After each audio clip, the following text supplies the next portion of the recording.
All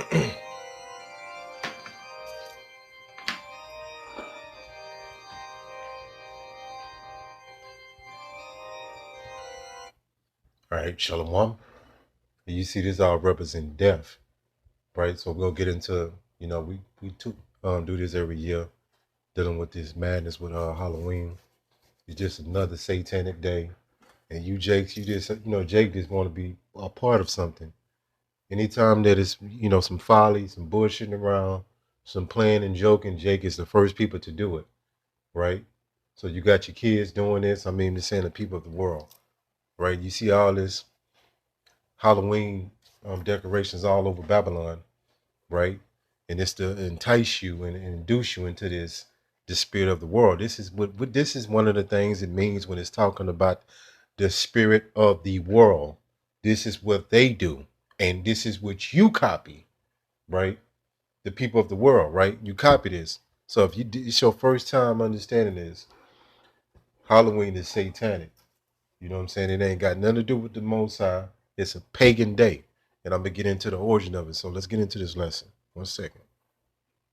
Right, so I'm going to get into this definition real quick before I get into this article. So this is what a lot of our people do too. When they want to get around stuff or try to find a loophole, what they'll do is make excuses. What they'll say it's just harmless fun, right, for their children, right? And we see that it's not the kids that's pushing towards this. It's you, our people push their kids to do this, right? And then you have another generation that grows up. They already brainwashed and they do that. They brainwash their kids, right? And it's like it never ends. So harmless fun. This is what the excuse some of our people gonna say. Well, what's the harm in doing this? It ain't hurting nobody, right? This is spiritual fornication, right? Idolatry. It said harmless fun. It says an expression that describes an activity, right? Trick or treating, right? Or a situation is not intended to cause harm or offense. So this is the rationality of this one of the rebuttals our people say. So let's get into this um, origin of Halloween, right? It says the history of trick or treating goes back centuries. It says from the ancient Celts to medieval English. All right. It says the Halloween tradition precedes the costumed children who will swarm your block. And this, you see, this Jake girl is in the midst. All right. You got Issachar on the back end. They're in the midst of being culturally assimilated under the so-called white man culture. These Edomites, and they copy this because they don't know their culture. When you tell these little ninjas they're Israelites, they don't want to have no part to do with that. It says right here at the top, it's almost that time of the year. See, there's the inducements, the enchantments. It says when kids get into costume and trapeze around whatever, around the neighborhood, ringing doorbells and begging for treats. When you think about it, trick or treating is kind of a weird thing. Why do they say this? Because it is bugged out. It makes no sense, but you copy it. I'm just saying the people outside of the truth. You brothers and you sisters already know what time it is. But if you knew, it says, where did it come from anyway? It says Halloween origin go back 2,000 years ago, 2,000 years to the Celts or the Celts.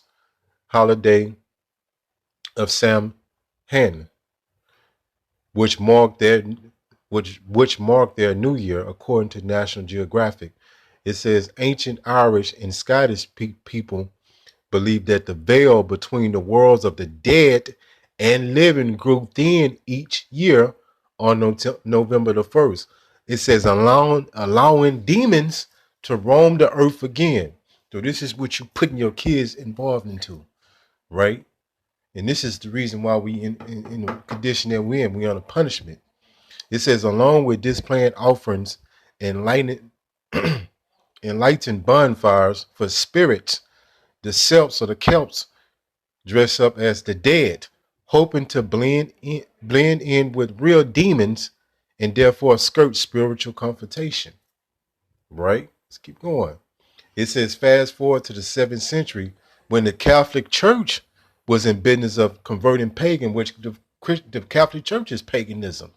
It's madness. right? It says converting pagan holidays into God. It's all paganism. The Catholic Church worship nothing but idols, right? They turned the self demon dress up party into All Saints Day. You got that madness going on as well. Moving their celebration of the churches. Look at this, man. I'm not supposed to read this because I'm not supposed to read this folly, right? But you get what it is. You can do more research. But this is that Roman Catholic Church that also is involved in this as well. So let's open up with this, man. Let's go to First Corinthians. But this is the spirit of the world, right? These people are under the vibration of the world if they're outside the truth. And when they are confronted on this, they're gonna deflect, right? First Corinthians 2 and 12 at the very top. It says, now we receive not the spirit of the world. The spirit of the world means the customs, the tradition, right? The things that the world do, the behaviors, the actions, but the spirit which is Yahweh, Bahashem Yahushua, that we might know the things that are freely given unto us, right? Matter of fact, I was trying to go to a Bible commentary, but I got too much other stuff to get into, and I'm gonna just keep it moving. All right, so let's go to this word pagan. Maybe you heard of this word. Maybe this is your first time hearing of this word, pagan. It says pagan. It says a person has non-religious beliefs. A person who belongs to a modern religion, which would be Christianity, nothing but paganism, that includes beliefs and activities that are not from any of the main religions of the world. Right? So they kind of going off on this, but pagan, you worship all kind of stuff. You know what I'm saying? They mean you do Halloween, you do Easter, right? Them days of idolatry, right? So pagan at the top is a person who practices a contemporary form of paganism. They're not really giving you too much, but you get it. All right, let's go here. Let's go here. Top.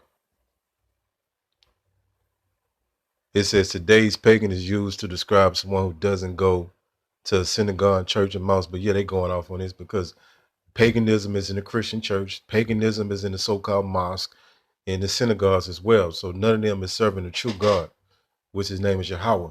So paganism, when you really worship different gods and different celebrations, they ain't dealing with the Most High. Make it long story short.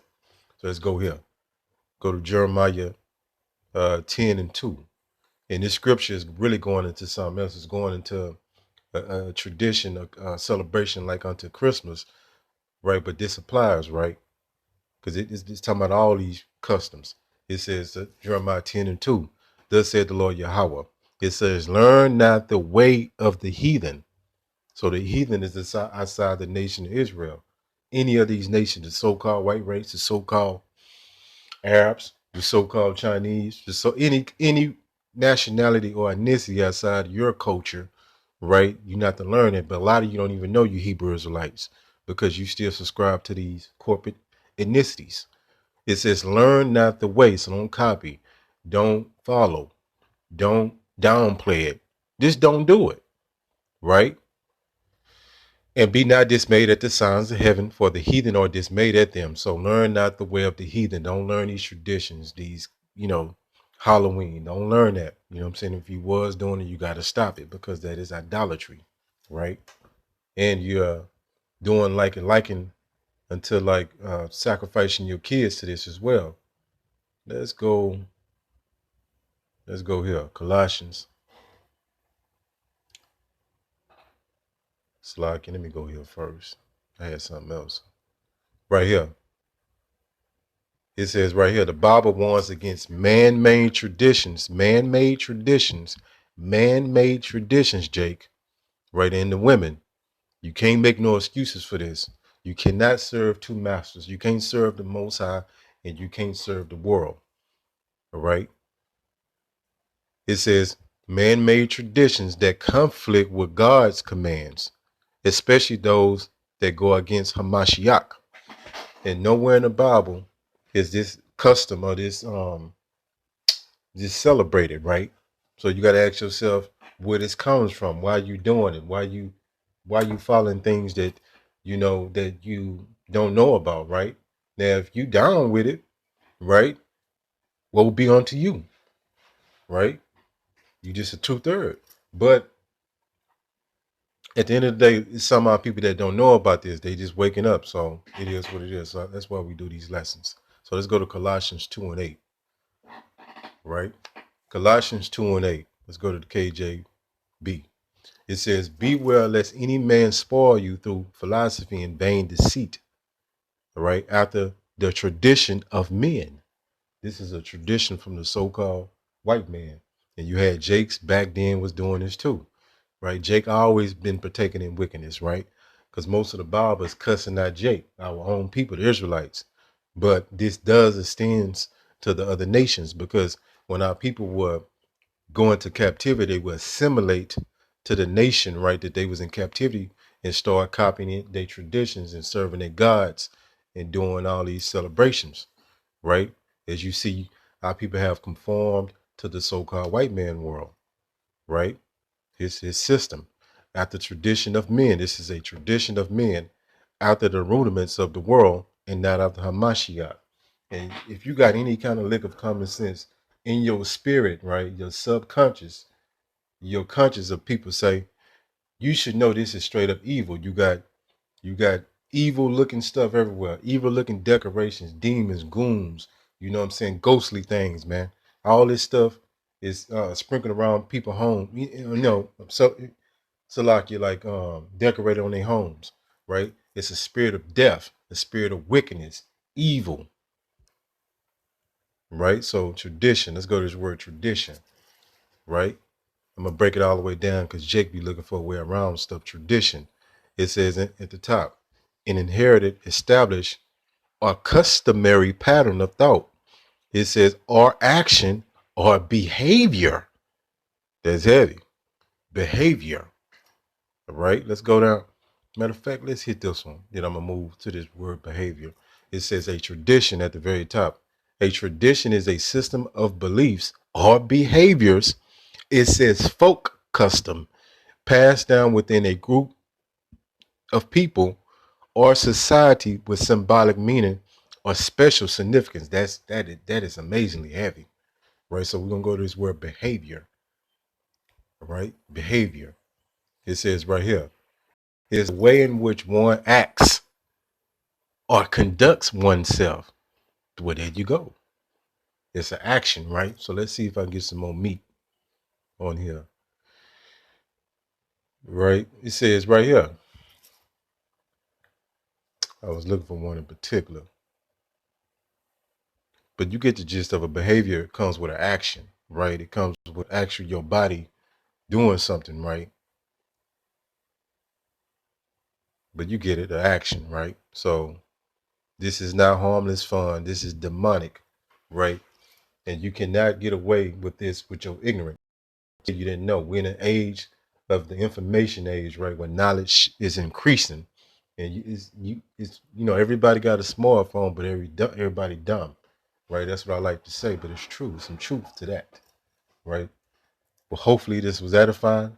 Call Halal Yahweh, Bahashim, Yahushai, Bahashim, Rachat Kodash. Shalom.